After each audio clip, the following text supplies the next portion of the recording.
and he was very alarmed to learn that I got full naked in that room. I'm not good at doctor's appointments. I get very uncomfortable and I say weird things to people. I don't think that I'm physically pregnant, although the jury's still out. We don't know. Until you get to a tiny little Alice in Wonderland door and you have to knock on it and wait for an Oompa Loompa to show up so she can take your love mustard to Willy Wonka. At the pre-check, the doctor looked at me and he said, "Hey, Joe, this might hurt a little." And I looked at him and I said, "I think we're fine." Also, why the stork? Do you guys know what a stork looks like? It's ugly as hell. And now that whole office knows what bukkake is.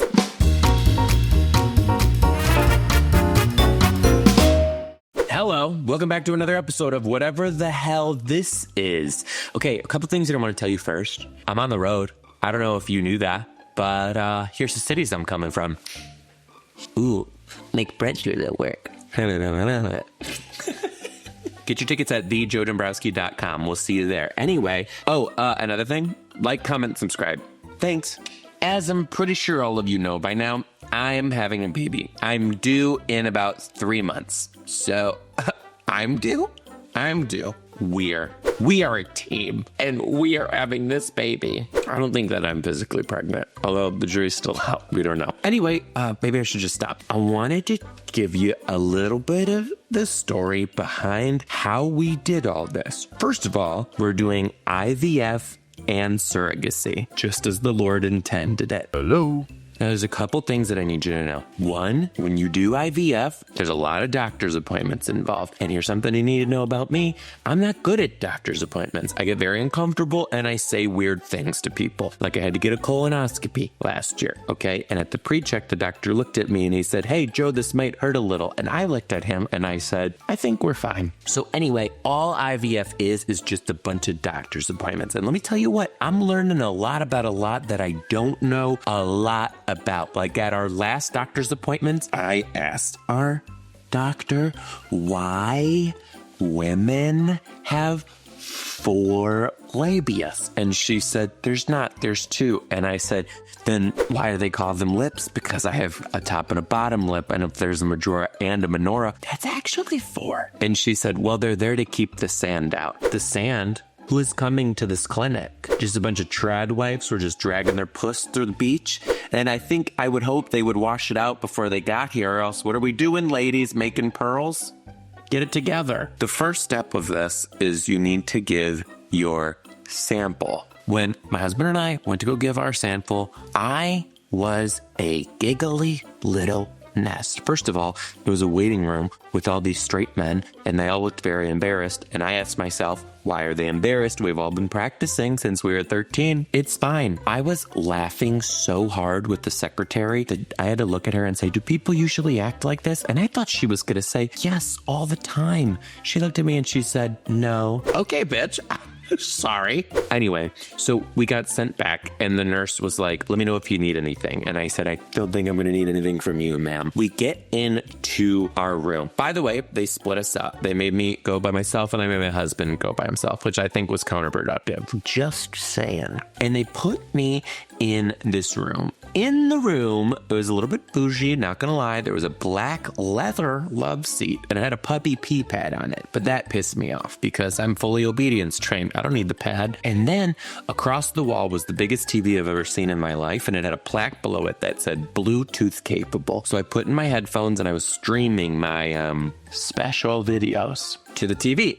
And as I was streaming it, I was just like getting, to the good part. And then I got a very, very frantic knock from a nurse who was pounding on the door and she was screaming, Joe, you're connected to the office. And now that whole office knows what bukkake is, and I take full responsibility for my actions. That's on me. That's my bad. Anyway, I disconnected to connect and I'm getting to the good part again. And then I realized I shooed that nurse away too fast. They never told me what to put it all in. So I thought, well, maybe I should look around for like a black little cup so no one has to see anything. Nope. Wrong. They'd give you a clear cup so everyone can see just how embarrassing your tiny little load is. And then I did it. And I was like, well, what do I do with this now? Because I thought maybe I'm just going to leave it on a counter and leave because the nurse is going to sneak in like a horny Christmas elf and take it to, I don't know, Santa Claus. He brings babies, right? Nope, that's a stork. That's a stork. Also, why the stork? Do you guys know what a stork looks like? It's ugly as hell. If a stork showed up at my house and brought a baby, I'd be like, I don't want it. I don't want it. Where'd you get this baby? A swamp? Somewhere? Also, wouldn't it be so funny if in the Bible, instead of like Jesus coming down the River Jordan, I think it was the River Jordan, it was just like a stork that dropped Jesus off and was like, here he is. Why am I talking about Jesus? So then I did it. And here was the crazy part. A lot of men, as I tell jokes about this on the road, have told me that they actually do their sperm sample at their home, and then they have a small window of time that they have to drive it to the hospital and give it to the professionals, which I say, what a life of luxury you live that you got to do this in the comfort of your own establishment. What scares me is that you have to act like a baby kangaroo, keep this shit warm until you get to the doctor. I feel like there's a large margin of error that could happen here. And the other thing is that some of these guys live too far from a hospital, so they have told me that they've had to pull over in a parking lot, do it, and then drive the rest of the way to the hospital. Doesn't that feel illegal? The only one judge who's above you. Okay, so anyway, I did it. I have my sample in my hand. They didn't tell me that you have to walk down a very, very long hallway full of people, medical professionals, other guys who just got done with their samples too. And you have to go all the way to the end until you get to a tiny little Alice in Wonderland door, and you have to knock on it and wait for an Oompa Loompa to show up so she can take your love mustard to Willy Wonka. And let me tell you what, girl, I was knocking on that door. I must have knocked 6, 7, 8 times, and I was starting to get nervous because I was out there with perishable food. And finally, this tiny little nurse showed up, but she was in a full hazmat suit. Not even COVID times, just in a full hazmat suit. Like I was back in that room shooting off radioactive ropes or something. And she grabbed it for me, and I got so uncomfortable, I didn't know what to say to this woman. I looked at her in the face, and I said, hey, don't eat it. Why am I like this? Ursula, if you're watching, take my voice.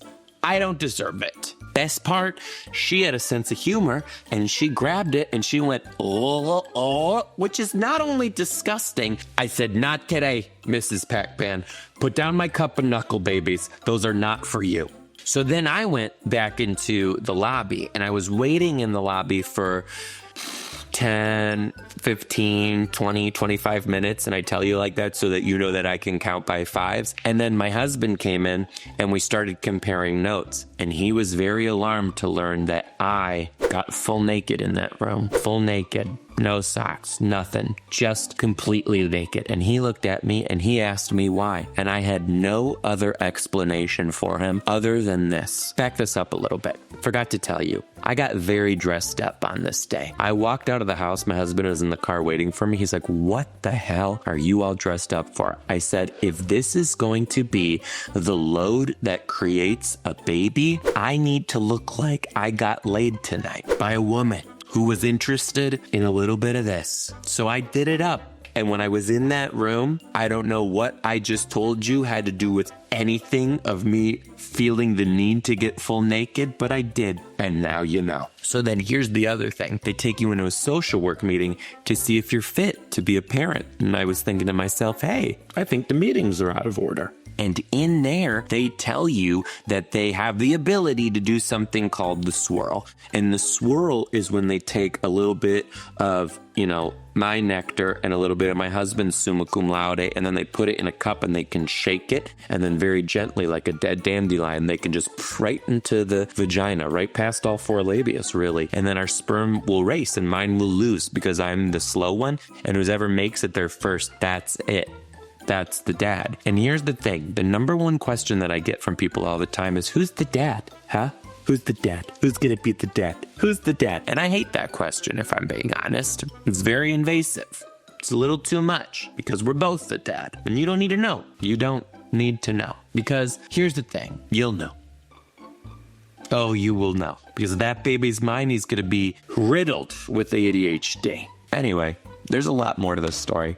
the next step that happened. That was almost 2 years ago that we did that. And now we're finally having the baby. Anyway, if you want to hear more about this, you should probably come to my show. I'm on tour right now. And then after this baby is born in November, I'm taking a lot of time off. I'm not going to be on the road for a while because I'm going to be present. And I want to soak all this time in. So if you want to see me on the road, see me on the road now. I'm coming to these cities.